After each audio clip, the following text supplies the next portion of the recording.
माय काय ट्रॉफिक होती. काय करलेलं कुणाला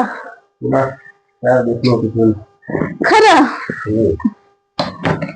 माझ्या आठवणीत लिहिलं द्या बर वाचते.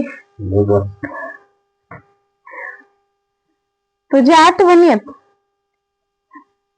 4 दिवस नसल्याबद्दल मा एवढी माया करता. बापरे पुढे तर आता पुढे वाचते. चांगलं तर लिहिलं होती माझ्याविषयी. तुझ्या डोक्याचा पुढचा भाग नापीक जमिनीसारखा पडीक आहे.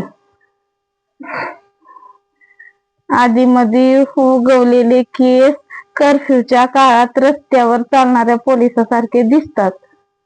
मला एवढी नाही करता माझ्यावर असं लिहित का. मध्येच उभी असणारी शेंडी तिकिटाला आडून बसलेल्या आमदारासारखी ताट आहे. कुठं आहे मला तर दिसत नाही की.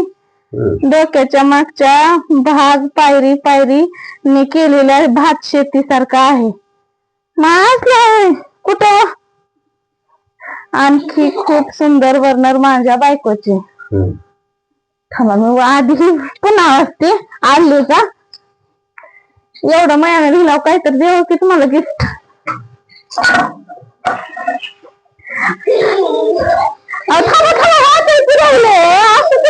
वाचते की आधी वाचते की एवढं चालू म्हणजे नाक ठेचलेल्या खोबराच्या वाटीसारखे, कान खराट्यासारखे उभे आणि सगळ्यात महत्वाचं म्हणजे तिची ओठ जणू मोठी ढबू मिरची सारखे.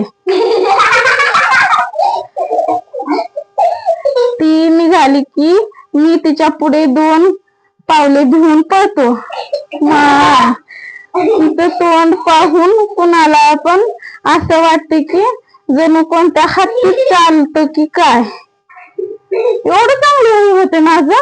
बर तिने हसली की काय नाही, मग मी हसलो की माझी मुंडी भीतीत जाते.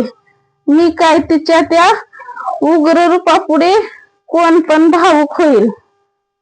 एवढी चांगली तिथं असं सुंदर रूप आहे. अशी भयानक उग्र रूप असलेली माझी काडीमुडीची बायको एवढी गोड सुंदर आहे. अशा नाजूक प्रेमळ बायको प्रिय नवरोबा तुझीच आणि तुझाच फक्त माझी प्रिय बायको. एवढं चांगलं दिसत का तुम्हाला तर कमी. माझी पोरगी थांबत होते.